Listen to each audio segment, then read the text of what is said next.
Hi, I'm Renee Tucci, and today we're going to create a naturally inspired design with just a kiss of spring.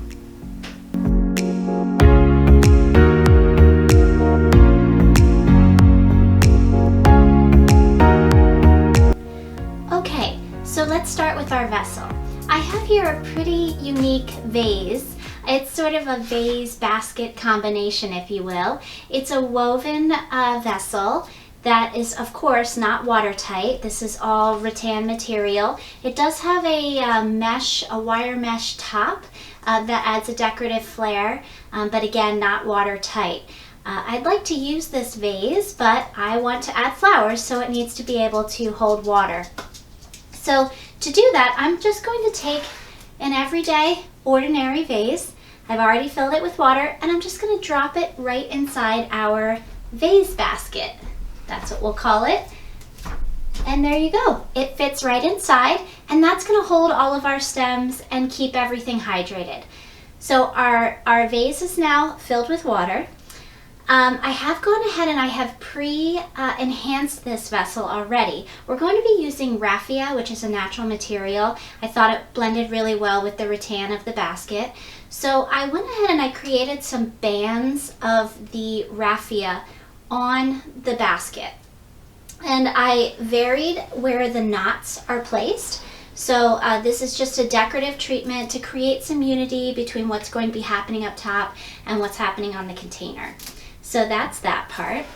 Now today we're going to be working with lilies, and lilies are so wonderful. In particular, we're going to be working with pink Asiatic lilies, and like I said, they're so wonderful. They're so long lasting. Some of them are very fragrant, but they're very fragile and they can bruise very easily. And so when I design with lilies, I like to make sure that they have space. They have space to grow. For the buds that haven't quite opened yet, I like to make sure that they're not crowded in. So with an all lily design, without any other flowers in there to kind of cushion the blooms, I want to make sure I create a space for each stem. To do that in this design, I'm going to use this grapevine orb. So this is a pre-made orb, just wound and woven together. And I am going to take the holes that are already naturally in it, and I'm going to make them larger. So just randomly all around the orb, I'm going to go ahead and just space these smaller branches out a little further, because we're going to be inserting our stems right into the holes of the orb. So I want to make sure I have a healthy amount of spaces to work with here. And it's not going to break any of the branches. You might get a little debris falling off, but you'll be just fine in doing this. You do need to use a little bit of muscle. And you do want to go all the way around, because at this point, I don't know exactly where I'm going to be putting each stem. So I just want to make sure I have plenty of spaces to work with. Okay, brush the dust off a little bit. I'm going to take this orb and I'm just going to set it right inside the basket, just like that. So it's nestling at the top. You can see it through the weave here, but it's going to just blend in with the design. Okay, so next, as I mentioned, it's only lilies that we're using in this arrangement, except one other decorative item, and that is, I have here some dried bear grass. So if you're familiar with bear grass, it's usually green, but I went ahead and I let this dry. And in doing so, it became really, it's just this beautiful, dried out sort of brown color. And it gets all these gorgeous little curlicues here at the base of the stems.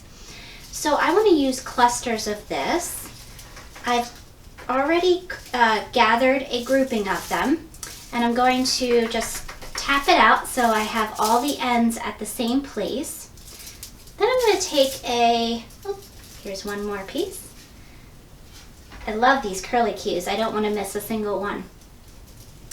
Then I'm going to take a piece of 20 gauge wire, and I'm going to lay that parallel to the bottom of the bundle. about halfway up. So I've got half the wire sticking below the grass and the other half is up in the grass.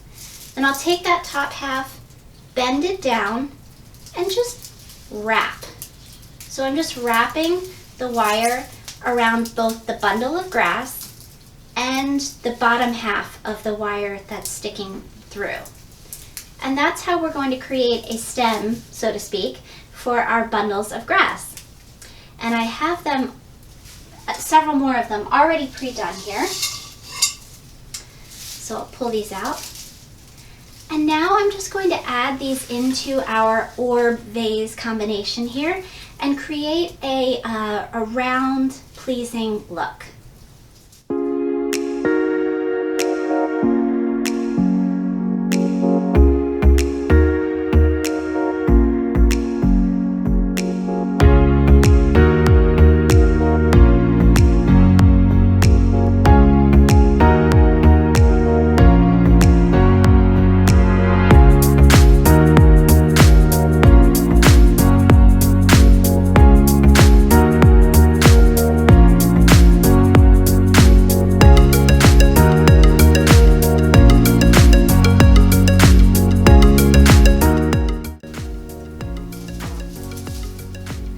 Okay, so now we've got a great base for our lilies to work into. You can see I've really accomplished some great volume with these grass clusters. I love the color that they invoke. It coordinates perfectly with the vessel that we're working with here. And I just threaded those wires straight through the grapevine orb and down in. I even had one wire completely poke out the other side. That's okay, I'll just bend it and put it right back in. So we don't have to worry about this grass reaching the water because it's already a dried material. So that leaves all of the space in the vase for the lilies. Okay, let's prepare our lilies. Now, of course, I could just put the lilies right in, but I want to dress those up a bit too, since this is a very simple design we're making and we're just focusing on lilies. So I've got some stems of lilies here, and I actually dropped my piece of raffia. Okay, here we go. I'm going to add some raffia to the stem of the lily, and that's going to just dress it up a bit and have it coordinate with what's happening here at the bottom of the vessel. So to do that, I have a piece of raffia, as I mentioned, which, by the way, there are a few ways that you can get your raffia. This is my preferred way to buy raffia. It is a pre-trimmed and bundled raffia hank. Sometimes you get them and they're not bundled so nicely and you really have to fight with it. So I recommend looking for the pre-trimmed option. It really makes your life a lot easier.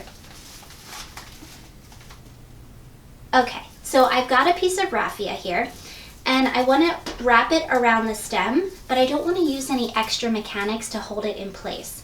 So what I'm going to do is I'm going to take the top quarter of the piece of raffia, I'm going to bend it down, create a loop, and I'm going to lay that parallel to the stem. And the top of the loop is resting just beneath the last lateral on the stem itself. So then I take my longer piece, follow it down as long as I want the wrap to be. So in this case, I want it to be about 3 inches of a wrap of raffia, and at that point I'm going to start winding back up again. And now in doing that, I'm catching the other side of my original loop there, and I'm simply winding around and working my way up the stem. And this gets much faster the more of these that you do, and because this is a natural and organic feeling design, I don't mind if there are gaps between the wrap. If I see the stem a little bit, that's okay with me. In other applications, I may want the wrap to be absolutely perfect, and therefore I won't see any gaps between it, but I'm okay with that on this one. Additionally, a tip with the raffia is that as you're working with it, you can start to twist and unroll it, and that will actually open the raffia and allow you to get more coverage while you are wrapping. So once you get almost to the top, when you're just the top of that loop is exposed, take the end of that wrap that you've been going around with, feed it through the loop, and then take that original tail on the bottom and pull. And what that does is that just pulls the other tail down into the wrap that you made, and now you're completely secure and you don't need any other mechanics. So at this point you can cut away those extra tails if you want. I'm going to cut away just the bottom tail and leave the top tail because I feel like it blends well with the grass that we have going on in the top of the design. So at this point I'm going to go ahead and start adding my lilies in. And we're going to do this exactly the way that we did with the grass. Everything always gets a fresh cut, of course, but I'm going to leave them rather long to make sure they can get all the way into the vase in the bottom. And I'm just going to thread it through the grapevine orb, and I can feel that went right through, and now it's in the vase. And so we've got our first placement here. And you can see right through this wire mesh area in the middle to the raffia embellishment that we've added, and it just blends perfectly with the grass. So I'm going to go ahead and add the rest of the lilies now.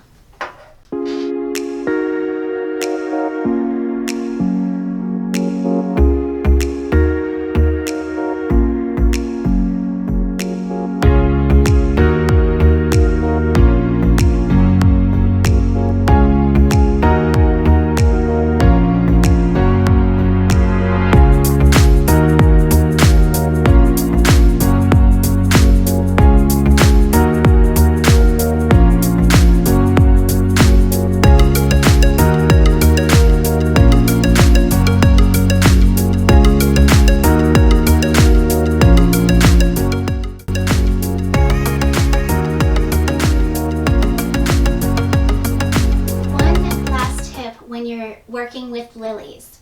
So on most of my lilies I have already removed the pollen. Now that's your personal choice to make. The little anthers that puff open, you can certainly leave them.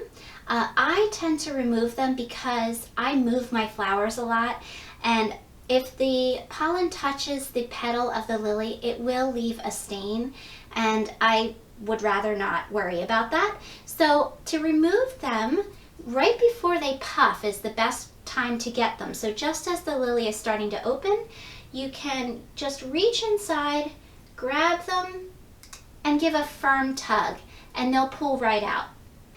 And that way you don't have to worry about anything getting stained. Now with this particular design, if we were to leave them on there and let them puff open, the brown tones of the interior of the lily would really lend to this design beautifully. But I chose to remove them for this particular occasion.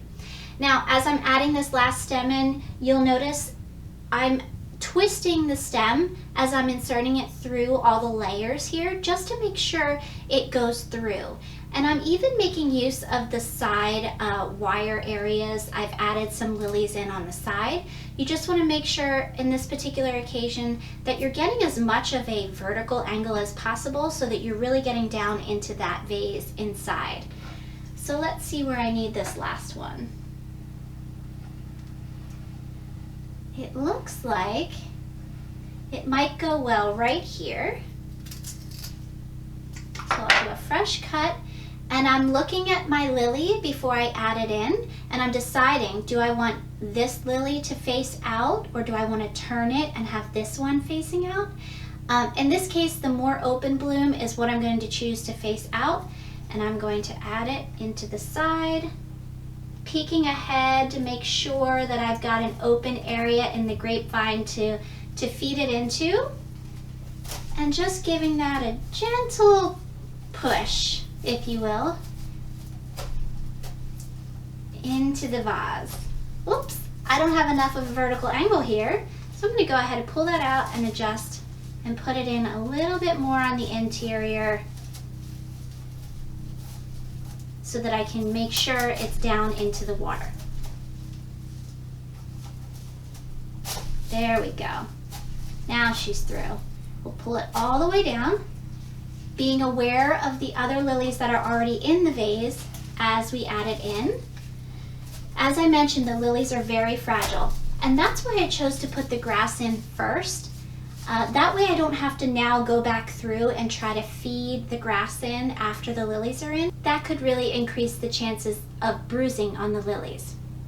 At this point, just to finish it off, I'm going to go around and fluff out my grass, fill in the spaces in between the lilies.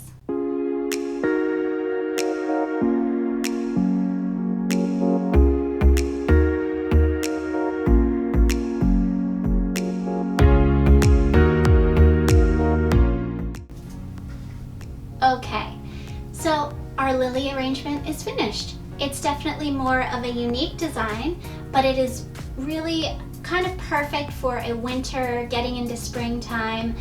The lilies last so long and you can watch each bloom open. You'll just want to make sure that you continually add water to the vase, and you can do that by taking a pitcher or a small watering can. Simply gently pull your blooms up, poke your vessel, your water source in, and pour it straight down into the vase. I hope you've enjoyed our lily demonstration today and that you have a great day.